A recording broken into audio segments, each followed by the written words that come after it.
Sultani Makenga is a Congolese rebel leader and the military chief of the March 23 movement, M23, a rebel group based in the Eastern Democratic Republic of the Congo. Sultani Makenga was born on December 25, 1973, in the town of Rutshuru, North Kivu province, located in the eastern part of the Congo.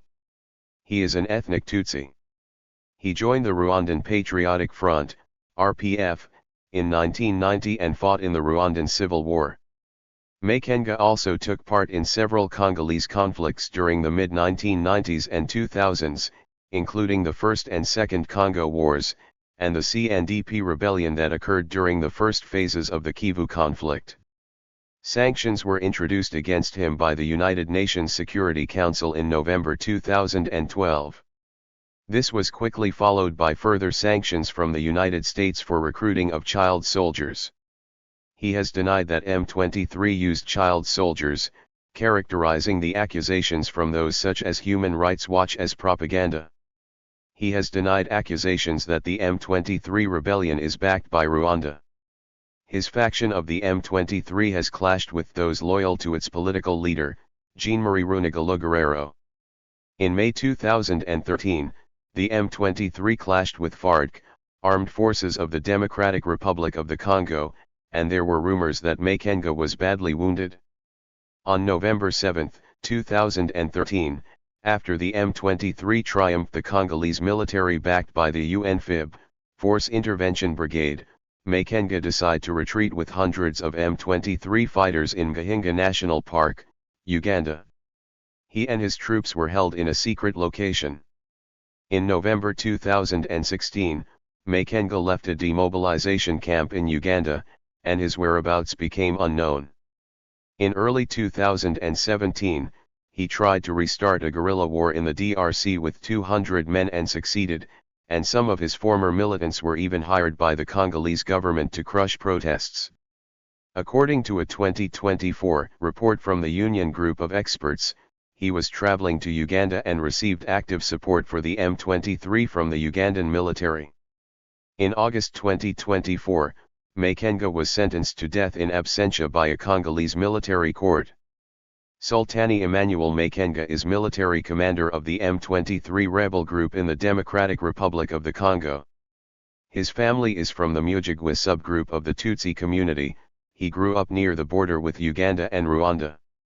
Integrated into the Congolese armed forces in 2007, he defected in May 2012 to join M23. On November 21, 2012, the UN Security Council condemned the latest wave of attacks by the March 23 movement, M23, a rebel group in the Eastern Democratic Republic of the Congo, DRC, that is widely reported to be backed by Rwanda and Uganda. A unanimous UN resolution demanded the M23's immediate withdrawal from Goma and cessation of further advances. It required that the members of M23 immediately and permanently disband and lay down their arms. The resolution followed a travel ban and asset freeze imposed on Colonel Sultani Makenga, the M23 military leader, by the UN Sanctions Committee for the DRC on November 13. A committee statement said Makenga was responsible for killing and maiming, sexual violence, abduction, and forced displacement. On November 13, the U.S. Department of the Treasury's Office of Foreign Assets Control, OFAC, imposed sanctions on Makenga, stating that he was responsible for extensive atrocities against the population in the DRC, including the recruitment of child soldiers, and campaigns of violence against civilians. Early life. Sultani Emmanuel Makenga was born on December 25, 1973. His family is from the Tutsi community of Masisi, but he grew up in the northern Bwito part of Rutshuru, in the province of North Kivu in eastern DRC. He joined the Rwandan Patriotic Front, RPF, in the first years of its rebellion in the early 1990s. He was very good at setting up ambushes, one of his fellow fighters remembered. Makenga rose to the rank of sergeant and deputy platoon commander in the Rwandan army, an unusual achievement for a Congolese recruit. The fact that he only had rudimentary education, and spoke broken French and English, was an obstacle to his military career. During the Second Congo War, 1998 to 2002, he joined the infamous Nguruma Battalion, an elite unit in the Rwandan army that participated in the Kitona airlift of 1998. In the aftermath of this operation, which was under the command of James Kabarebe, then Chief of Staff of the Rwandan Armed Forces, today Rwanda's Minister of Defense, Makenga became an operations commander in Katanga, on the front lines of the war. Relations were not always good with his mentors. Two former comrades-in-arms remember that Makenga was arrested briefly in 1997 for refusing to return to Rwanda, and again in 2004 for opposing Rwandan influence in the rebellion. From CNDP to FARC. By 2005, Makenga had reached the rank of major, serving as a battalion commander in the Rassemblement Congolais pour la Démocratie, RCD, Congolese Rally for Democracy. He was based in Rutshuru when General Laurent Nkunda began attracting supporters to his Congrès National pour la Défense du Peuple, CNDP, National Congress for the Defense of the People. Makenga joined and quickly won promotion, becoming one of Nkunda's most trusted officers. In the 2007 mixage process, the CNDP and other armed groups were to be assimilated into the Forces Armées de la République démocratique du Congo, FARC, Armed Forces of the Democratic Republic of the Congo. Makenga, then commander of Bravo Brigade, the second joint brigade to be formed, was put in charge of opening up a supply route to Rwanda through the hillside village of Runyoni, close to the Rwandan border. Makenga's troops responded brutally to an attempt on his life in Baramba, a town close the Ugandan border. He was vigorously defended in the media by Nkunda, but an internal UN investigation concluded. As commander of the mixed Bravo Brigade in 2007, he may bear command responsibility over the so-called Second Baramba Massacre of 9–10 March 2007 when FARC troops from the 2nd Battalion of the recently mixed Bravo Brigade under the direct command of Lt. Col. Innocent Nzamulanda aka Zemulanda, and under the overall command of Colonel Sultani Makenga, arbitrarily executed at least 15 people. When mixage broke down, Makenga became commander of the strategic Rutshuru zone for the CNDP, controlling the Bunagana border crossing and access to Rwanda through the Virunga National Park. In 2008, following the Goma Peace Conference that brought together the Congolese government, local civil society and various armed groups, he was promoted to Deputy Chief of Staff of the CNDP, and Nkunda moved his headquarters next to Makenga's in Rutshuru. When Nkunda was arrested by the Rwandan leadership in January 2009, as part of a secret agreement between the Congo and Rwanda, Makenga briefly considered rebelling against the latter before he was dissuaded by his colleagues. He was one of 11 CNDP officers to sign an agreement ending hostilities with the DRC government on January 16, 2009. Following the CNDP's integration into the Congolese army, Makenga was put in charge of the offensive against the Forces Démocratiques pour la Libération du Rwanda, FDLR, Democratic Forces for the Liberation of Rwanda, along the axis between Masisi and Walikale. Later, he was deployed to South Kivu, where he became Deputy Commander of Operations. Within the ex-CNDP, he was seen as an Nkunda loyalist. Many of Nkunda's followers flocked to South Kivu, where they were given operational positions. Nkunda's arrest, and the appointment of General Bosco Ntaganda as his replacement, created two wings within the CNDP, the Kimbelembal, forward, loyal to Nkunda, and the Kifwafwa, those with their chest ahead, close to Ntaganda. Ntaganda, who was indicted by the International Criminal Court in 2006, was also trained in the Rwandan army, but spent much of his military career in Ituri district. After the integration of the CNDP into the Congolese army, Ntaganda became deputy commander of military operations in the eastern Congo, codenamed Amani Leo, meaning peace today. In mid-2011, Ntaganda paid a visit to Makenga in Bukavu in an effort to paper over tensions between the two. From FARC to M23. In May 2012, Makenga defected from the Congolese army and joined the M23 rebellion, being elevated to the rank of general. Shortly afterward, he was named commander of M23. While neither Ntaganda or Nkunda, now under house arrest in Rwanda, have an official role in the M23, the divides within the M23 persist.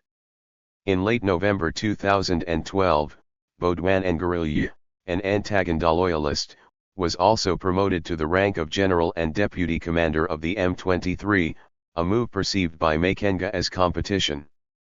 Makenga's reputation is of a taciturn but straight-shooting commander who commands respect from his soldiers. Rumors have surrounded his health for many years. He was visibly unwell during the M23 advance in 2012 and speculation has intensified since the M23 took control of Goma.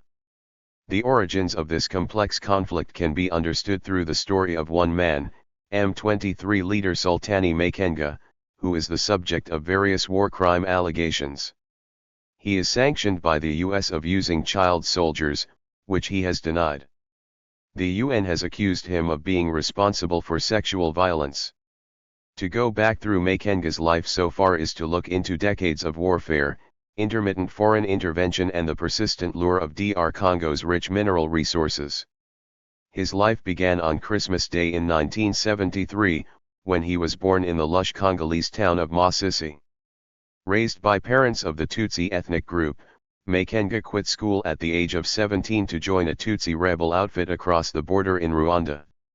This group, named the Rwandan Patriotic Front, RPF, were demanding greater Tutsi representation in Rwanda's government, which at the time was dominated by politicians from the Hutu majority. They also wanted the hundreds and thousands of Tutsi refugees who had been forced from the country by ethnic violence to be able to return home. For 4 years, Makenga and the RPF fought the Hutu-dominated army in Rwanda. Their battle was enmeshed with the 1994 genocide, when Hutu extremists killed 800,000 Tutsis and moderate Hutus. When looking back at this time in a rare 2013 interview, Makenga stated, "My life is war, my education is war, and my language is war, but I do respect peace." The RPF gradually seized more and more land before marching into Rwanda's capital, Kigali, and overthrowing the extremist Hutu government, many of whom fled into what is now DR Congo. With the RPF in power, Makenga was absorbed into the official Rwandan army and rose to the rank of sergeant and deputy platoon commander. He was very good at setting up ambushes, one of Makenga's fellow RPF fighters told the Rift Valley Institute nonprofit research organization. His progress in the Rwandan army hit a ceiling, however. The fact that he only had a basic education and spoke broken French and English was an obstacle to his military career, the Rift Valley Institute said. Makenga is also said, to this day, to be very reserved and to struggle with public speaking. In 1997, he was part of the Rwanda-backed forces who ended up seizing power in DR Congo, ousting long-serving ruler Mobutu Sese Seko. In his place they installed veteran Congolese rebel leader Laurent Kabila. However, Makenga began to clash with his superiors. He was arrested by the Rwandan authorities after refusing orders to return to Rwanda, a UN Security Council report said. He was therefore imprisoned for several years on the island of Iwa. Meanwhile, relations between Kabila and Rwanda's new leaders deteriorated. Rwanda had sought to crush the Hutu militiamen who were responsible for the genocide but had fled across the border in 1994. Rwanda's fear was that they could return and upset the country's hard-won stability. But Kabila had failed to stop the militants from organizing, and he also started to force out Rwandan troops. As a result, Rwanda invaded DR Congo in 1998. When Makenga was released from prison, he was appointed to serve as a commander on the front line with a Rwanda-backed rebel group. Over the years, he gained a reputation for being highly strategic and skilled at commanding large groups of soldiers into battle. After Rwandan troops crossed into DR Congo, there was a surge in discrimination against the Tutsi community. Kabila alleged that Tutsis supported the invasion, while other officials incited the public to attack members of the ethnic group. Makenga, still in DR Congo, accused the Congolese leader of betraying Tutsi fighters, saying, "Kabila was a politician, while I am not. I am a soldier, and the language that I know is that of the gun." Several neighboring countries had been drawn into the conflict and a large UN military force was deployed to try to maintain order.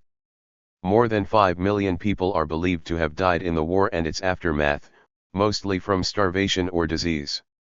The fighting officially ended in 2003, but Makenga continued to serve in armed groups opposed to the Congolese government.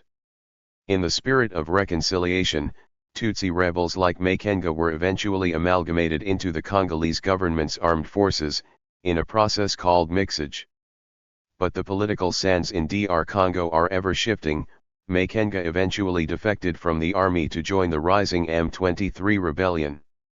The M23 had become increasingly active in DR Congo's east, stating that they were fighting to protect Tutsi rights, and that the government had failed to honor a peace deal signed in 2009. Makenga was elevated to the rank of an M23 general, then soon after, the top position. In November 2012 he led the rebels in a brutal uprising, in which they captured the city of Goma, a major eastern city with a population of more than 1 million. DR Congo and the UN accused Rwanda's Tutsi-dominated government of backing the M23, an allegation which Kigali has persistently denied. But recently, the official response has shifted, with government spokespeople stating that fighting near its border is a security threat. By 2012, Makenga and others in the M23 were facing serious war crimes allegations. The US imposed sanctions on him, saying he was responsible for the recruitment of child soldiers, and campaigns of violence against civilians. Makenga said allegations that the M23 used child soldiers were baseless. Elsewhere, the UN said he had committed, and was responsible for, acts such as killing and maiming, sexual violence and abduction. Along with asset freezes, Makenga was facing a bitter split within the M23. One side backed him as leader while the other backed his rival, Gen Bosco Ntaganda. The Enough Project, a non-profit group working in DR Congo, said the two factions descended into a full-fledged war in 2013 and as a result, 3 soldiers and 8 civilians died. Makenga's side triumphed and Gen Ntaganda fled to Rwanda, where he surrendered to the US Embassy.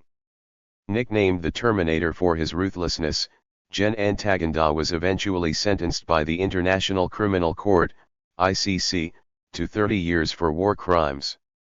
However, months after Makenga's triumph, another, larger threat appeared. The UN had deployed a 3,000-strong force with a mandate to support the Congolese military in reclaiming Goma, prompting the M23 to withdraw. The rebel group was expelled from the country and Makenga fled to Uganda, a country which has also been accused of supporting the M23, an allegation it denies. Uganda received an extradition request for Makenga from DR Congo, but did not act on it. 8 years passed. Dozens of other armed groups roamed the mineral-rich East, wreaking havoc, but the Congolese authorities were free of the most notorious militants. That is, until 2021. Makenga and his rebels took up arms again, capturing territory in North Kivu province. Several ceasefires between the M23 and the Congolese authorities have failed, and last year a judge sentencing Makenga to death in absentia. During the M23's latest advance, in which the rebels are said to be supported by thousands of Rwandan troops, Makenga has barely been seen in public. He instead leaves the public speeches and statements to his spokesperson, Corneille Nangaa, who heads an alliance of rebel groups including the M23. But Makenga remains a key player, appearing to focus on strategy behind the scenes. He has said his relentless fighting has been for his 3 children, so that one day they will have a better future in this country. I shouldn't be seen as a man who doesn't want peace. I have a heart, a family, and people I care about, he said. But millions of ordinary people are paying the price of this conflict, and if he is captured by the Congolese forces, Makenga faces the death penalty. Yet he is undeterred. "Am willing to sacrifice everything," he said. Thank you for watching this video.